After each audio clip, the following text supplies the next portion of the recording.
आजची गोष्ट माझ्या गोष्टीचे नाव आहे वाघ आणि ससा. एक वाघ होता. तो जंगलात शिकार करायचा. एकदा काय झालं, तो म्हातारा झाला होता आणि तो म्हणाला तो विचार करू लागला, का आता मी शिकार पण नाही करू शकत, आता मला खाण्यासाठी काय पण नाही मिळणार. तेव्हा तो सगळ्या प्राण्यांना बोलवून म्हणाला का एक एक जण माझ्या इथे येऊन आणि माझे शिकार बनायचं. हो म्हणाले सगळे प्राणी. तेव्हा एक एक जण बदक कावळा सगळे यायला लागले. हरिण. एका दिवशी सशाच्या आईचा नंबर होता. तेव्हा आई म्हणाली, बाळा तू आता एकटाच राहणार आणि मी चालली आता.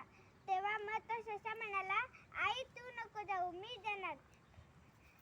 तेव्हा मग ससा निघाला. ससा म्हणाला, त्या नदीकाठी बघायला ये माझी गंमत आता. तेव्हा मग परत तो सशाला म्हणाला, ससा दुसरे होते, त्यांना म्हणाला का माझी गंमत बघायला ये. माकडा पुढे गेला आणि माकडाला पण म्हणाला का माझी गंमत बघायला ये. मग सिंहाकडे तो पोहोचला. तेव्हा सिंहाला म्हणाला, ससा का आपल्या जंगलात दुसरा राजा आलाय.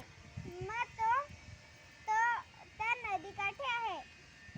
मग तो सिंह आणि ससा नदीकाठी जातात आणि नदीत बघतो सिंह तो बघ. तर मग सिंहाचे प्रतिबिंब दिसते. तर त्याला वाटतं का दुसराच राजा आहे. मग तो त्याला मारण्यासाठी तो त्याच्यात उडी मारतो.